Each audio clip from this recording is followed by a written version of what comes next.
The second virtue that an immodest woman lacks is the virtue of love. If as a Christian sister, you know that brothers in church at a high degree struggle with fornication, lust, pornography, and masturbation, and they're coming to church to seek deliverance from these vices, and you also know that there are certain body parts on a woman that a man particularly looks at to be able to lust, and you come to church as a Christian woman accentuating, showcasing these very body parts, do you love your brother?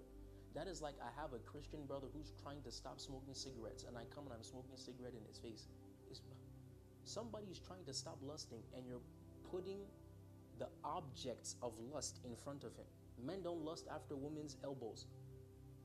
There are certain body parts, and we know those body parts because the fashion brands make dresses to accentuate those very body parts.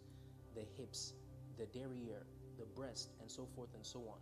So then a Christian brother goes into church, and the women in the church are dressed the same way the woman he's trying to get away from in the world.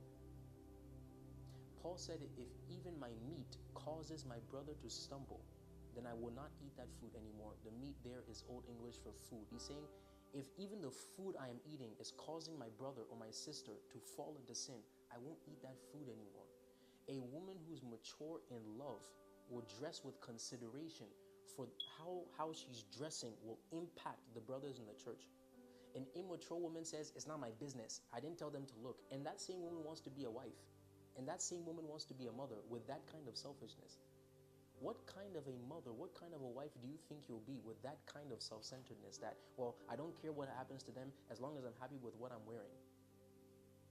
And this is why I always tell brothers when I'm speaking to them that I don't advise marrying a woman who's not modest, because everything you need to know about her ableness to be married is showcased in her immodesty. Immodesty shows that she's not matured in love, and immodesty shows that she's prideful, because humility is also another virtue that drives and influences modesty.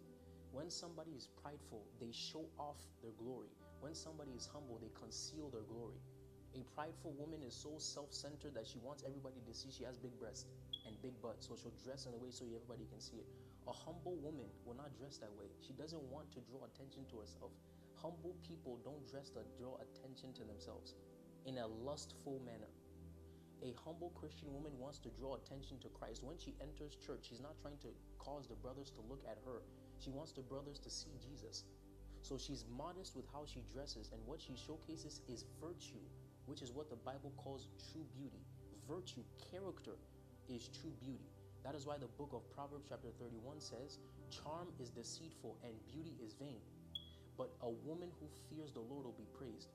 Vain there means worthless. In the sight of God, physical appearance counts for nothing. It's not true beauty. True beauty is character. And when a woman understands that true beauty is character, that's what she'll put on display.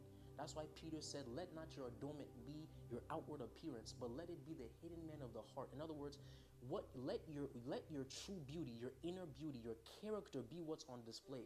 So we know a Christian woman is mature when what we know her for is her character, not her appearance. Most of the times what we know a woman for is, oh, she's pretty, oh, she's fine. That's how we describe women in church. Not she's holy, not she's righteous. Meaning, because most of these women, their identity is in their appearance. The number one thing they care about is when I come into church, everybody thinks I'm fine. That's their number one agenda. They're not concerned about people thinking they're holy, people thinking they're righteous.